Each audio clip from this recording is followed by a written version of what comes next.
A husband and his pregnant wife set off for a weekend camping trip in Joshua Tree, sending one last photo before vanishing without a trace. For 11 years, their families clung to hope while investigators chased false sightings and dead-end theories that led them only further from the truth. Then a hiker wandering through a remote section of the park stumbled upon something protruding from the sand, a discovery that would send investigators racing back to evidence they'd ignored for years.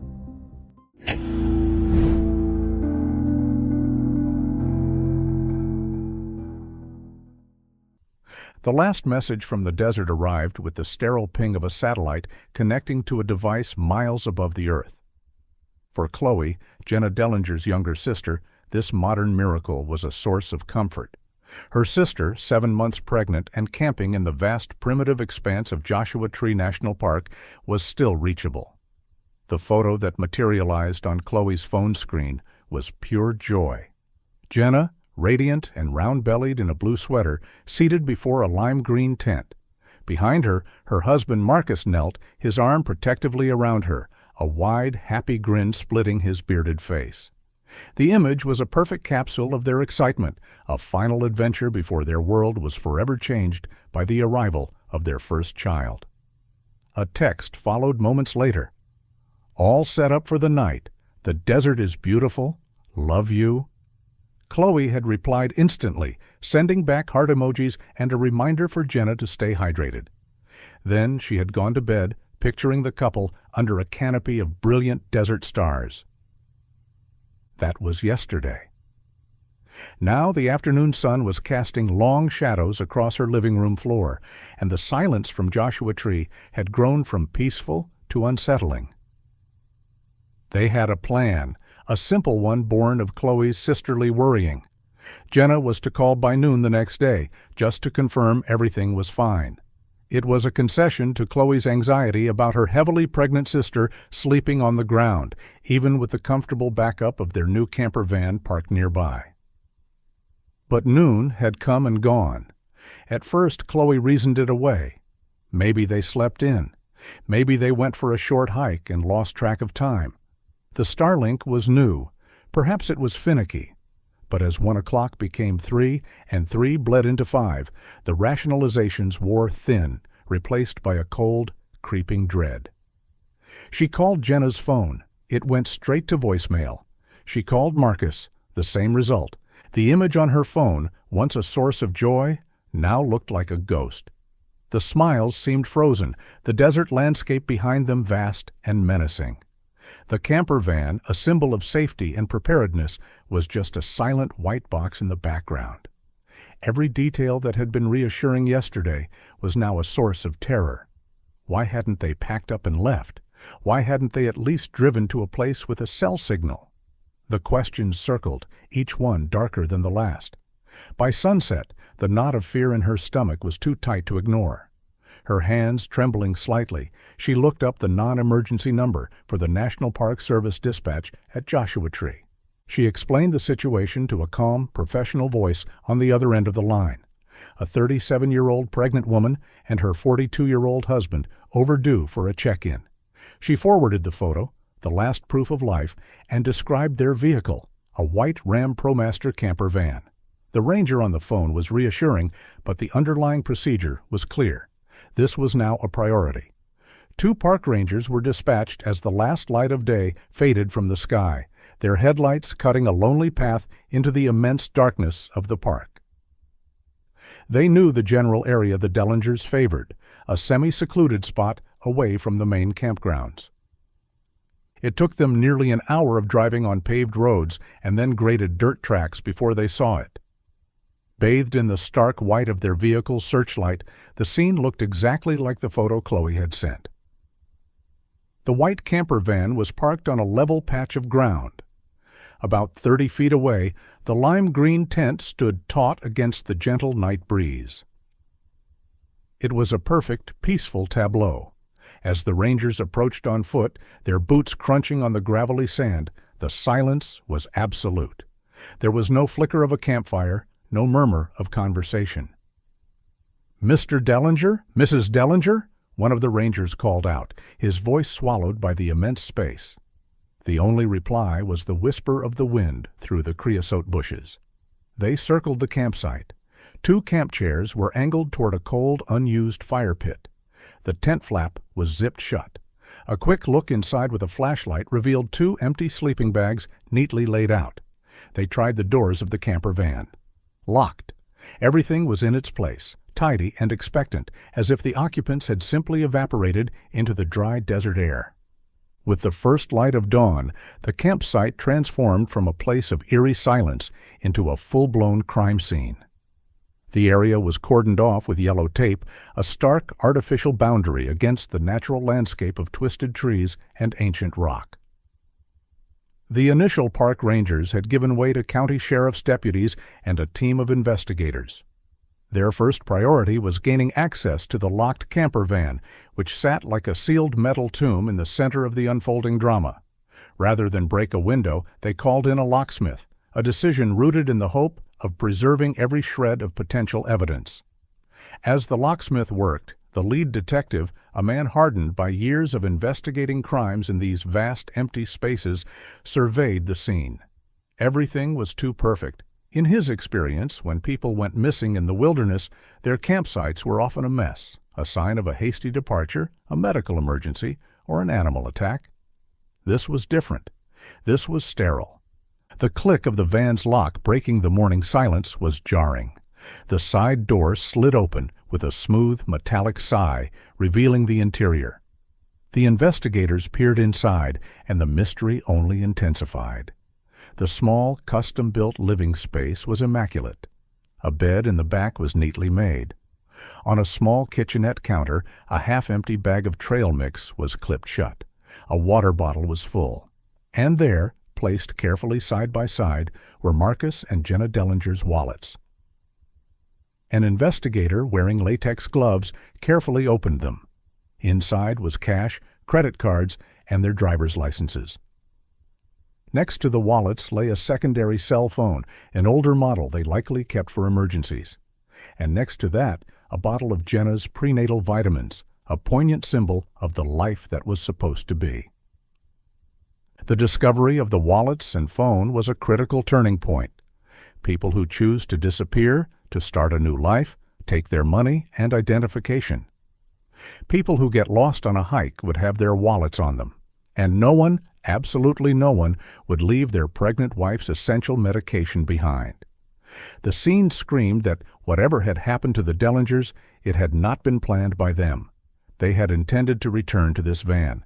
The only things missing were the couple themselves, the clothes on their backs, and the primary smartphone that had sent that final, happy photo. The lack of any sign of a struggle inside the van was just as perplexing. There were no overturned items, no scuff marks on the floor, no trace of violence. It was as if they had been called out of the van and had simply walked away, leaving the entire infrastructure of their lives behind. As search and rescue teams began a grid search of the surrounding desert, a grim and often fruitless task in the unforgiving terrain of Joshua Tree, the investigative team turned their focus to the digital and financial lives of Marcus and Jenna Dellinger. They were a well-liked couple with no known enemies. Jenna was a beloved elementary school teacher taking a year off for her pregnancy. Marcus was described as a self-employed business consultant, a friendly, outgoing man who doted on his wife. On the surface, their life was as orderly and untroubled as the interior of their camper.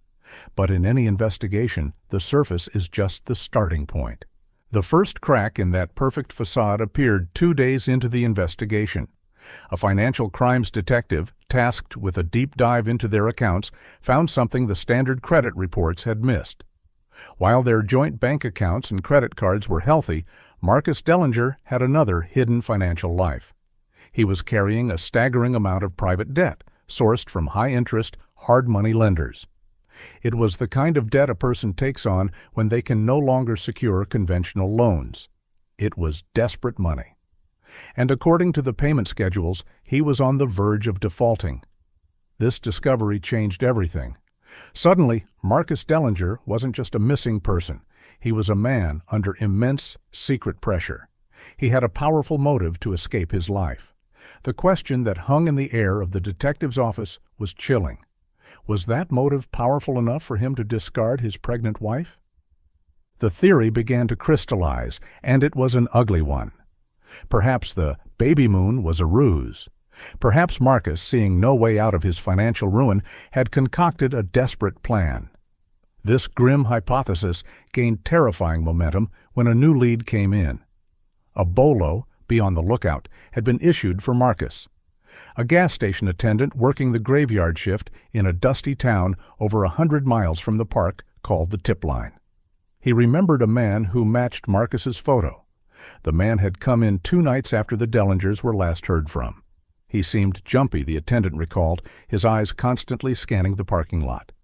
He paid for gas with crumpled bills pulled from his pocket, bought a prepaid burner phone, and, most tellingly, a detailed paper road atlas of the American Southwest. The attendant remembered it because it was such an old-fashioned purchase. The man avoided eye contact, his shoulders hunched, and he left in a hurry. The attendant couldn't be 100% positive it was Marcus Dellinger, but the resemblance was strong.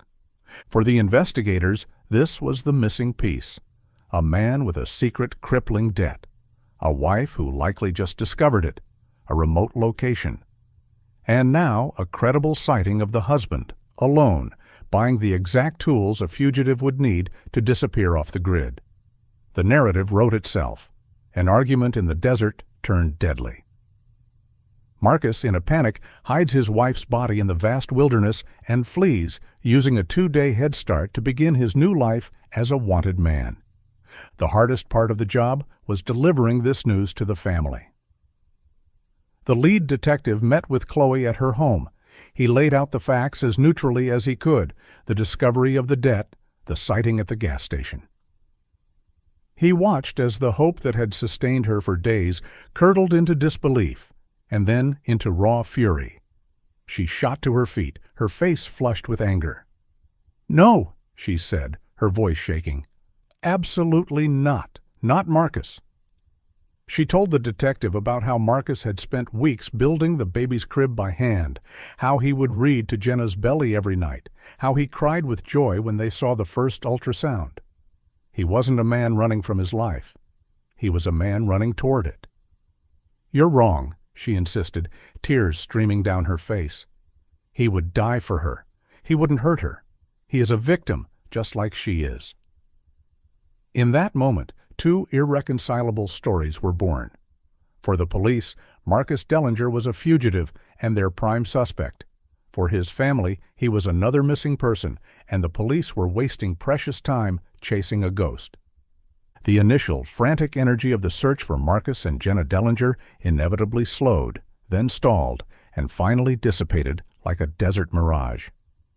The seasons turned over Joshua Tree National Park, the fierce heat of summer baking the ground where the couple's tent once stood, followed by the crisp, cold nights of winter. The yellow crime scene tape was long gone, and nature had reclaimed the small patch of cleared earth, leaving no trace that a life-altering tragedy had begun there. In the sheriff's department, the Dellinger case file, once the most active investigation in the county, was moved from the top of the pile to a drawer, and eventually to a shelf in the records room, a thick manila folder filled with dead ends and unanswered questions. It was now officially a cold case. For the public, the story faded from the news cycle, replaced by newer, more immediate tragedies. But for Chloe, time offered no such relief. Every passing day was a fresh wound. She fought tirelessly to keep her sister's and brother-in-law's story alive, hounding the lead detective for updates that never came. She refused to accept the official narrative. The image of Marcus as a fugitive killer was a fiction, a lazy conclusion drawn by investigators who couldn't be bothered to look for a more complex truth. She pointed to the complete lack of evidence that he was even alive. In the years that followed, not a single one of his credit cards was ever used. His Social Security number never appeared on any payroll. No credible sightings ever materialized after the initial shaky report from the gas station attendant. He had not contacted a single friend or family member. He had vanished as completely as Jenna had, a ghost who left no footprints in the world. To Chloe, this wasn't the behavior of a cunning fugitive. It was the silence of a dead man. The years stretched into a quiet, agonizing limbo. 2012 became 2013, then 2014. The original lead detective retired. New sheriffs were elected. The Dellinger case became a local legend, a cautionary tale whispered to tourists. But for law enforcement, it was a frustrating monument to failure. Then, in the late summer of 2017, nearly 6 years after the couple disappeared, a bureaucratic decision forced the case back into the light. The Dellingers' camper van, which had sat in the county impound lot accruing dust and storage fees, was scheduled to be released. It was a final, painful piece of administrative housekeeping. Chloe, as the next of kin, had been notified to arrange for its collection. Before the vehicle could be released, however, department policy dictated a final, thorough inventory. It was a thankless task that fell to a young, meticulous deputy who had only been a rookie when the case first broke. The impound lot was a desolate place, a vehicle graveyard where every car, truck, and van was a chapter in a story of misfortune or malice. The Dellinger van sat in a back row, its white paint now dull and streaked with grime. The deputy unlocked it, the air inside stale and hot.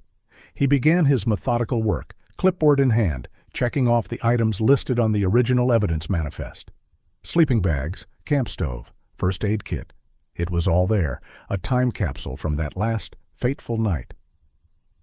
He worked his way through the small living space, noting the condition of the custom-built cabinetry that Marcus, a skilled woodworker, had installed himself. As he ran a gloved hand along a bank of overhead storage bins, his fingers detected a subtle imperfection. One of the vertical seams between two cabinets didn't feel right. It was almost too perfect, lacking the tiny gap that should have been there. Curious, he pushed on it. It didn't budge. He tapped it with his knuckle. The sound was different from the surrounding panels, not a solid thud, but a hollow, resonant echo. His pulse quickened slightly. This wasn't on any inventory sheet. This was something new. He retrieved a multi-tool from his belt and carefully worked the thin, flathead screwdriver bit into the hairline crack of the seam. With a gentle twist, a hidden magnetic latch released, and the panel popped open with a soft click, revealing a dark rectangular cavity. The deputy shone his flashlight into the hidden compartment. He wasn't sure what he expected to find, a weapon, a stash of cash, a confessional letter. But it was none of those things. Inside, lying diagonally, was a single object, a gray, cylindrical waterproof map tube, the kind a serious architect or engineer might use. It was completely sealed. He carefully removed the tube, his mind racing. This was not the work of a man in a panic. This was careful concealment. This was premeditation. Back at the station, the discovery sent a jolt of electricity through the cold case unit. The tube was unsealed in a sterile evidence room. A senior detective, a veteran who remembered the initial frustration of the case, carefully slid out the contents. It wasn't one map, but a series of them, tightly rolled together. As they were unfurled on a large table, it was clear these were not standard tourist maps. They were highly detailed, professional-grade geological surveys. They depicted a specific remote sector of Joshua Tree National Park, an area far from any established trails or campgrounds, known for its rugged terrain and complex rock formations. But it was the handwritten annotations that truly baffled the investigators. The maps were covered in small, neat notes written in pencil. They were cryptic, technical references. Pegmatite dikes prominent, check alluvium for float, and coordinates followed by notations like possible monazite. This was the language of a prospector. The discovery completely shattered the established theory of the case. The man seen buying a simple road atlas at a gas station was a red herring, a ghost. The real Marcus Dellinger, it seemed, was engaged in something far more complex and secretive. Had he been an illegal prospector? Was he meeting someone in the desert for a clandestine deal? The investigators pursued the new lead with renewed vigor, but it quickly turned into a frustrating dead end. They brought in a geology professor from a nearby university to examine the maps. He confirmed the notes pertained to the search for rare earth minerals, but called them sophisticated amateurism. They were knowledgeable, but lacked the precision of a professional survey. The detectives tried to trace the origin of the custom-printed maps, but the company that had produced them had gone out of business years ago, its records lost. They organized a targeted search of the area marked on the maps, but it was a vast, unforgiving landscape of canyons and rock fields. Without a more specific target, the search was hopeless and was called off after 3 days. The maps were a bombshell that failed to explode. They provided a tantalizing glimpse into Marcus Dellinger's secret activities, but offered no clear path forward. The clue was both profound and useless. It didn't prove his innocence, but it made the theory of his guilt seem simplistic and unlikely. It suggested a deeper, more dangerous game was being played, but gave no indication of the other players. The Dellinger case file was updated one last time. The geological maps were photographed, logged, and sealed in an evidence bag. The file, now thicker and more mysterious than ever, was placed back on the shelf. The case was colder than ever, now haunted by the ghost of a clue that no one knew how to solve. For 11 years, the desert kept its secret. The sun bleached the landscape, the winds shifted the sands, and the memory of the missing couple from Joshua Tree faded into the realm of cold, dusty files. The world moved on. October of 2022 was no different from any other autumn in the park. The air was dry, the sky a brilliant cloudless blue. It was under this vast, indifferent sky that a man named Derek Vinson, a software engineer from Seattle, seeking a brief escape from the gray drizzle of the Pacific Northwest, decided to venture off the beaten path. He was an experienced hiker, drawn to the solitude of the park's less traveled corners, finding a certain peace in the stark alien beauty of the geology. He wasn't following a trail, just his own curiosity, navigating by the position of the sun and the shape of the distant rock formations. The call of nature came upon him suddenly and unapologetically. Looking around, he saw no one for miles. He spotted a large, weathered cluster of granite boulders that would offer a bit of privacy, and began walking toward it. As he rounded the corner of the largest rock, his eyes scanned the ground, and he stopped. Something was out of place. In a small, shallow depression, the sandy soil was clearly disturbed. It was loose and churned up, littered with the kind of debris that suggested recent animal activity, most likely a coyote digging for a rodent. It was a common enough sight, but something about this particular spot held his attention. In the center of the disturbed earth, he saw a glint of white, not the bright white of bleached rock, but a dull, off-white, almost yellowish color. His first thought was that it was a piece of trash, or perhaps an animal bone. He was annoyed for a moment at the thought of careless visitors leaving their rubbish behind, even out here. Driven by a mix of curiosity and a hiker's instinct to leave no trace, he stepped closer. The white object was partially buried, curved in a way that seemed strangely familiar. He nudged it with the toe of his hiking boot, expecting it to be a light piece of plastic or a sun-baked bone from a bighorn sheep. The object didn't just move. The sand around it crumbled away, revealing more of its shape. And in that instant, the world tilted on its axis for Derek Vinson. It wasn't one bone. It was a series of them, fused together in a horrifyingly recognizable pattern. The curve he had seen was the elegant arching shape of a human rib. He was looking at a human rib cage. He stumbled back, a gasp of cold air catching in his throat. His heart hammered against his ribs, a frantic drumbeat in the sudden, profound silence of the desert. He looked again, his mind refusing to process what his eyes were seeing. It was undeniably real. He could see the distinct parallel lines of individual ribs emerging from the sand. He scrambled for his phone, his fingers fumbling, clumsy with a sudden rush of adrenaline. He stabbed at the screen, dialing 911. The voice of the dispatcher was a calm, grounding presence in his swirling panic. 911, what is your emergency? I found something, Derek stammered, his voice thin and reedy. "A body, I think. Bones.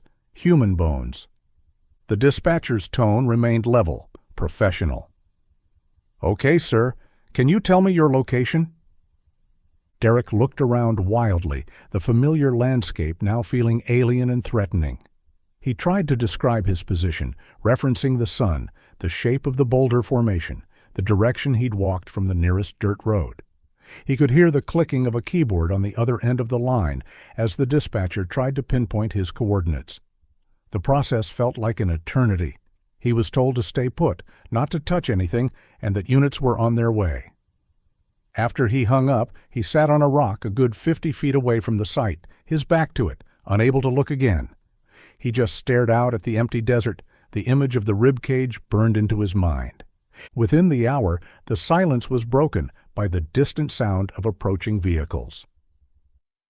2 park rangers arrived first, their faces grim and professional as Derek recounted his discovery. They confirmed the remains were human and immediately established a wide perimeter, their yellow tape a stark declaration that this patch of wilderness was now a crime scene. The initial rangers were soon joined by sheriff's deputies and, most importantly, the county's forensic investigation unit.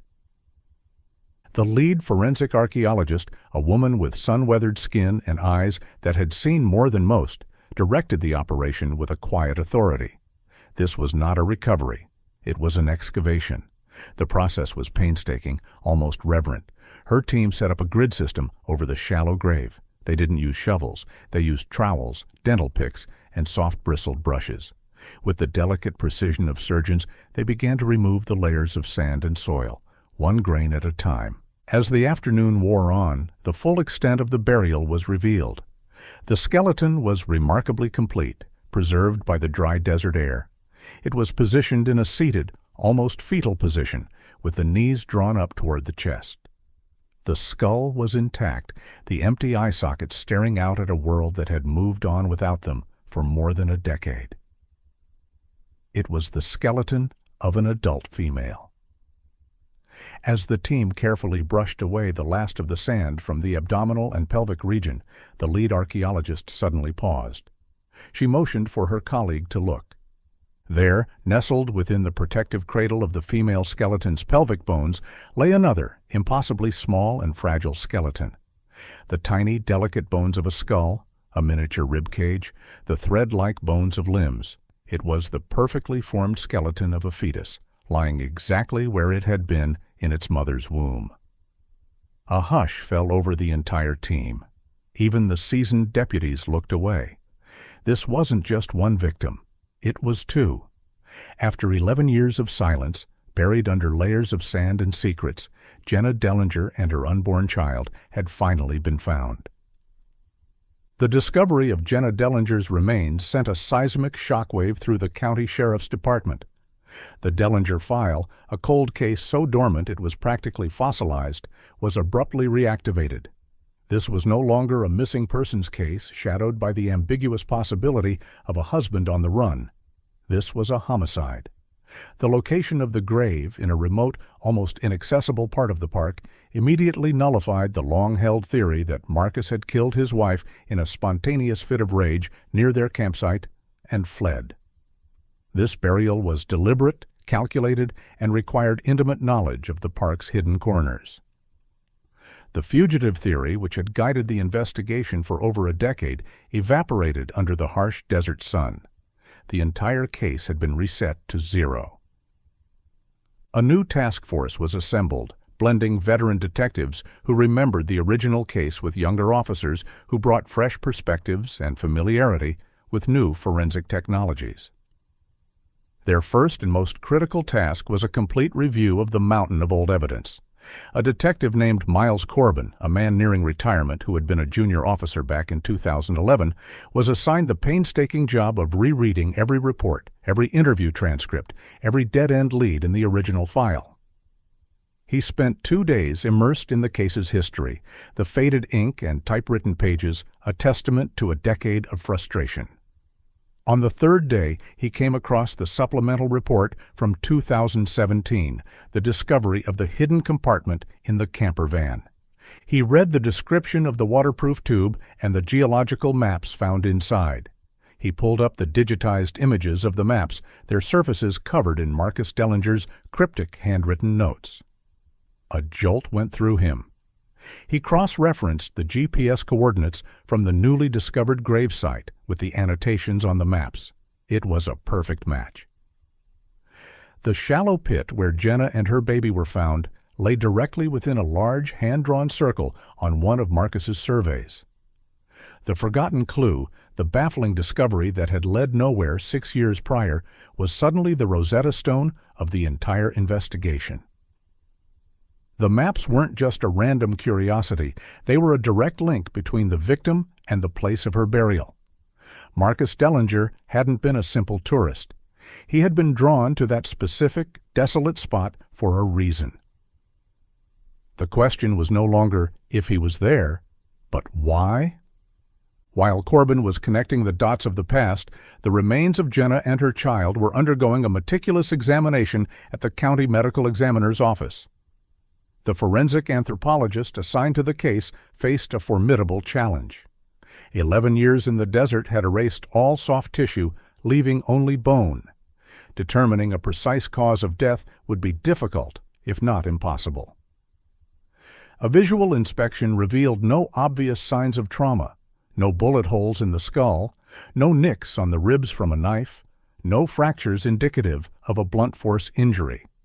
The skeleton was a silent witness, its secrets locked away by time. Unwilling to give up, the anthropologist decided to employ a more advanced technique, scanning electron microscopy. The process involved taking microscopic samples from the surface of the bones to search for trace evidence that might have been left behind by a weapon or the environment of the attack itself. She focused on the cervical vertebrae, the bones of the neck, as they are often marked in cases of strangulation or other forms of asphyxiation. Under the immense magnification of the electron microscope, she found something. It wasn't a mark from a ligature, but something even stranger. Embedded in the porous microscopic matrix of the bone surface were tiny, almost infinitesimal particles of a fine, granular dust. The particles were metallic and unusually dense. They were not a naturally occurring component of the desert soil. This was a foreign substance, introduced to the bone at or around the time of death. The discovery was highly unusual. The anthropologist carefully collected a sample of the trace particles and sent them to a specialized forensics lab with expertise in materials science and geology. The question was simple. What was this mysterious dust, and where did it come from? The investigation now had two powerful converging lines of inquiry. The first was the map, which proved that the burial site was not random. It was a destination. This fact completely shifted the focus of the investigation. Detectives were no longer looking for a man who had run away from his life. They were looking for someone connected to that specific piece of land, someone who knew what Marcus Dellinger was doing out there. The second line of inquiry was the microscopic dust, a physical clue that held the potential to link a suspect directly to the victim's body. The task force pivoted. They set aside the old theories about marital strife and financial desperation. The key to this murder, they now believed, lay not in the Dellingers' personal lives, but in Marcus's secret, professional one. They began the arduous process of reconstructing his business dealings from over a decade ago, pulling old corporate filings, tax records, and phone logs. They were no longer hunting for Marcus Dellinger.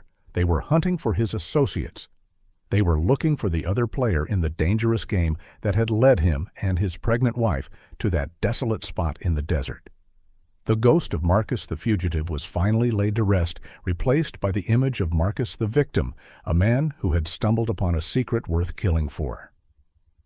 The new direction of the investigation felt like excavating an archaeological site of its own. Records from over a decade ago were archived, businesses had dissolved, and people had moved on. The detectives began by re-examining the crippling debt that had made Marcus Dellinger such an attractive suspect in 2011. This time, they didn't just look at the numbers, they looked at the names. They traced the origin of the high-interest loans and discovered they weren't from shadowy loan sharks, but were part of a complex and acrimonious business dissolution. The money Marcus owed was tied directly to the breakup of his consulting partnership. His partner, a man named Leland Croft, had been the one to call in the debts, initiating a series of aggressive legal maneuvers just weeks before the Dellingers disappeared. Leland Croft. The name had appeared in the original case file, but only peripherally. He had been interviewed briefly in 2011, expressing shock and sadness over his former partner's disappearance. He had confirmed their business relationship was ending, but had characterized it as a mutual, if somewhat tense, parting of ways. At the time, with the fugitive theory in full force, there had been no reason to look at him more closely. Now he was the center of everything. The investigators began to build a profile of Leland Croft, and as they dug, the pieces began to snap into place with an alarming clarity. They pulled his old credit card statements and public records. While his professional life was in business consulting, his personal passion, bordering on obsession, was geology. He had subscriptions to obscure mining journals, receipts for rock tumblers and Geiger counters, and most tellingly, records of purchasing specialized geological survey software. Leland Croft wasn't just an amateur, he was a dedicated, knowledgeable prospector.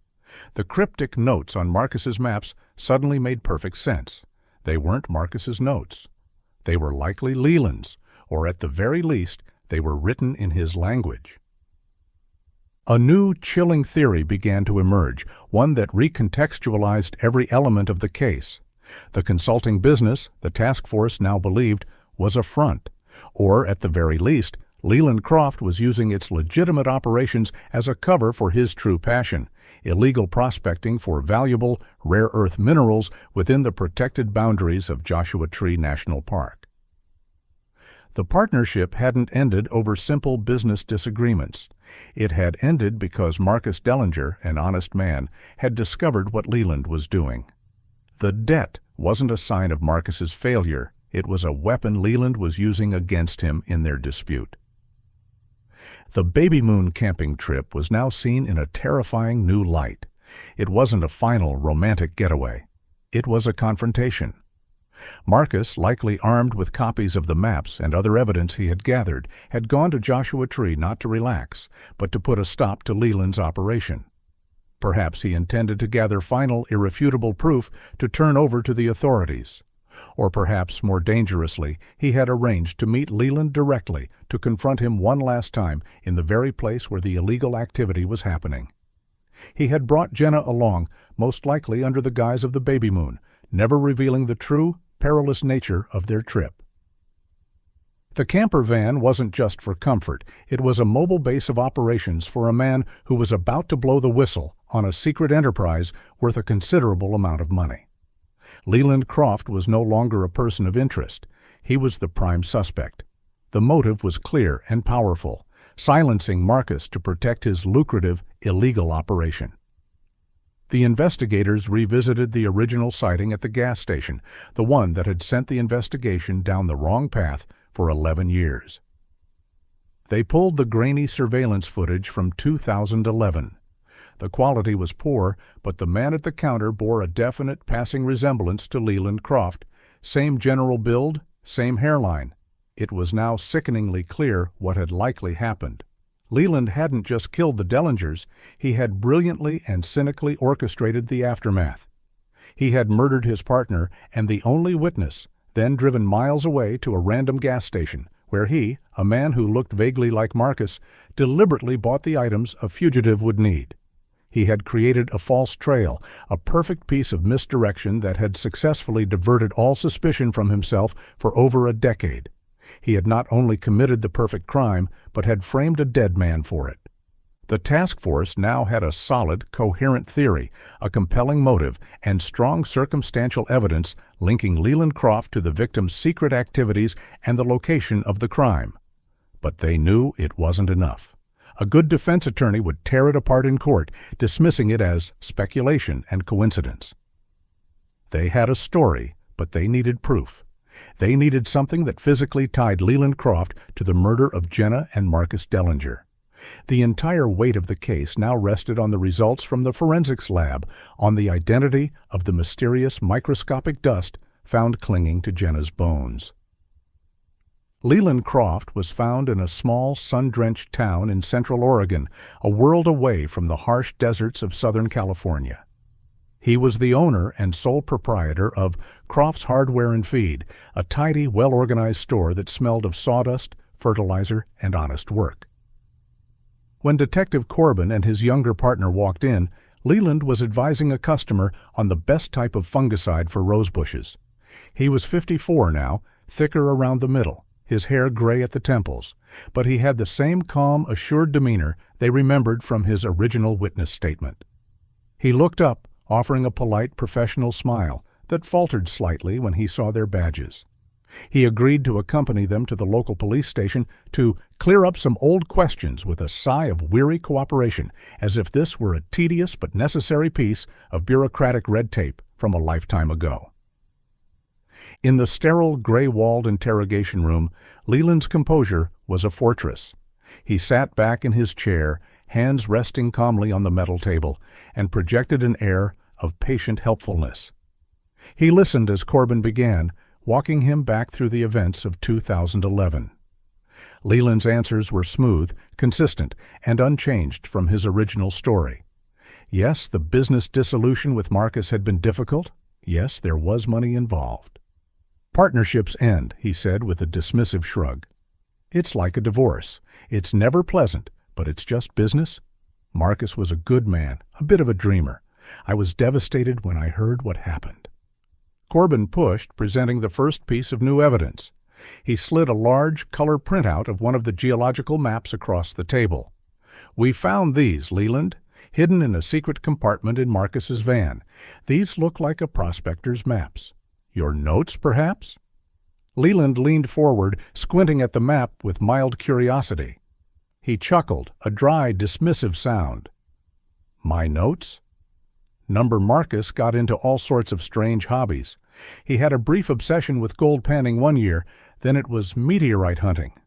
This was probably another one of his phases. He thought he was going to strike it rich in the desert. I told him he was wasting his time. He expertly deflected the question, turning the evidence of a secret operation into a character flaw of the victim. He painted Marcus as a naive dreamer and himself as the grounded, practical partner. The fortress of his denial seemed impenetrable. Corbin pressed on, detailing the bitter financial dispute, the aggressive legal letters Leland's lawyer had sent just before the disappearance. Leland didn't flinch. As I said, it was a business divorce. Lawyers get involved. Things get ugly. It's regrettable, but it's standard procedure. It has nothing to do with him and Jenna going missing.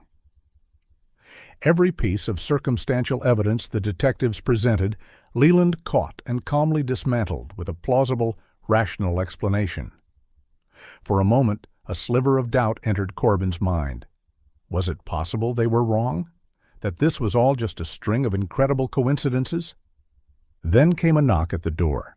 A uniformed officer entered and handed Detective Corbin a sealed evidence envelope. It was the report from the Materials Analysis Lab. This was the moment. Corbin opened the envelope, his eyes scanning the technical language of the report. He looked up, his gaze locking with Leland's. The air in the room grew heavy. When the medical examiner inspected Jenna's remains, Corbin began, his voice low and steady. She found something unusual, a fine metallic dust embedded in the bones of her neck. He paused, letting the statement hang in the air. We sent a sample to the lab for analysis. The substance is called thorite, Leland. It's a radioactive rare earth mineral. It's not something you just find anywhere. In fact, it's only found in commercially viable concentrations in a few places in North America. Corbin leaned forward, his voice dropping to a near whisper. One of those places happens to be the exact isolated patch of desert where you were prospecting and where we found Jenna's body. For the first time, a crack appeared in Leland Croft's fortress. It was barely perceptible, a slight tightening of the muscles in his jaw, a flicker of something cold and dark in his eyes. He tried to speak, but his voice was a dry rasp. Contamination. From the soil. It's a coincidence. The words were weak, lacking the confident authority he had projected moments before. The science was a wall he couldn't talk his way around. Before Leland could recover, Corbin's partner slid a second file across the table. He opened it to reveal 2 photographs side by side. "This is what really changes things, Leland," the younger detective said, his tone sharp. "We couldn't see this back in 2011. The technology wasn't there, but we reanalyzed the original crime scene photos from inside the camper van."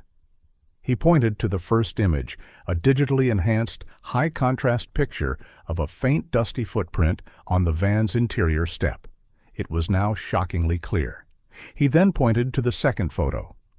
"This is the tread pattern from a pair of red-back geological boots, a specialized brand. Your preferred brand according to your credit card records from that time. They're a perfect match." Leland stared at the photographs. The thorite had placed him at the burial site. The boot print placed him inside the van. The 2 pieces of evidence were like the jaws of a vice, closing in on him from opposite sides. There was no more room for denial. There was nowhere left to run. The collapse was total. The calm, confident hardware store owner dissolved, replaced by a man drowning in a memory he had held underwater for 11 years. His shoulders slumped. The color drained from his face. He stared at his hands on the table as if they belonged to a stranger. A long, shuddering breath escaped his lips, a sound of profound and final defeat. "He wasn't supposed to bring her," Leland whispered, the words tumbling out, thick with a decade of silence. He recounted the story in a broken, disjointed torrent. The meeting was his idea, a final angry confrontation at his prospecting site. He was furious that Marcus was threatening to expose him. The argument escalated. Marcus was righteous, unbending. In a fit of pure rage, Leland had struck him with a heavy rock hammer he kept with his tools. Marcus went down, and he didn't get up. And then he turned, and Jenna was standing there, by the van, her face a mask of pure horror. She had seen everything. "I didn't have a choice," he choked out, the pathetic classic excuse of a murderer. He described in cold detail how he had killed her, buried her in a prospect pit he had already dug, and then returned for Marcus's body, dumping it down the shaft of a nearby abandoned mine he knew of. The trip to the gas station was a final cynical masterstroke of inspiration, a way to throw the police off his trail forever by framing the man he had just murdered. The interrogation room was silent except for the sound of Leland Croft's ragged, sobbing breaths. The fortress had crumbled to dust. The case, after 11 years of agonizing mystery, was finally, brutally, closed. The confession of Leland Croft did not end the investigation. It launched its final, grim chapter. While Croft was processed and held without bail, a massive search operation was mobilized. Its focus now narrowed from the entirety of Joshua Tree National Park to a few square miles of rugged, mine-scarred badlands, the area Leland had described in his confession. The mission was no longer a search for a missing person, but a recovery operation. They needed to find Marcus Dellinger. The terrain was treacherous, dotted with the open mouths of abandoned mine shafts from a long-forgotten prospecting boom. These shafts were vertical tombs, some hundreds of feet deep, their wooden supports rotted and their edges unstable. Sending personnel down was deemed too dangerous. Instead, the task force brought in a specialized team from a state university's robotics lab. Their tools were a fleet of advanced, remote-controlled drones, small enough to navigate the narrow shafts, equipped with high-intensity lights and high-resolution cameras.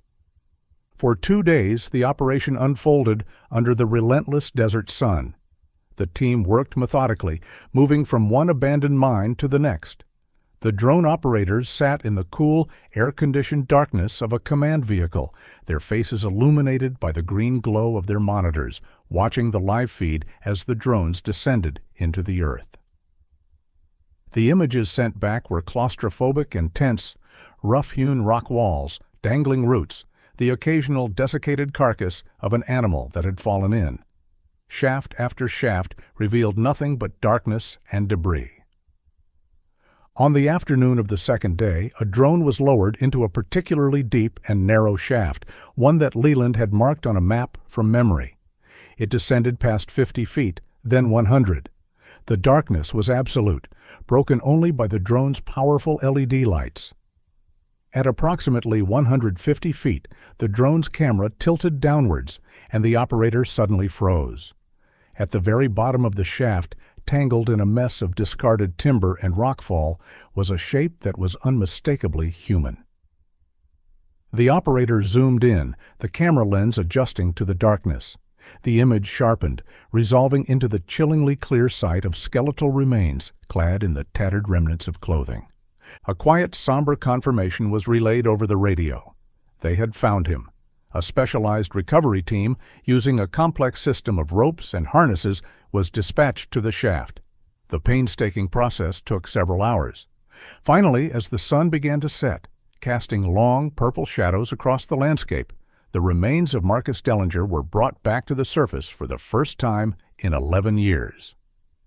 Dental records provided a swift and certain identification. With the recovery of both victims, the story of their disappearance was finally complete. Leland Croft, facing an ironclad case built on his own confession and the irrefutable forensic evidence, was convicted on 2 counts of first-degree murder. He was sentenced to life in prison without the possibility of parole. For Chloe and the rest of her family, the verdict brought not joy, but a profound and aching sense of closure. The terrible weight of not knowing, which they had carried for more than a decade, was finally lifted.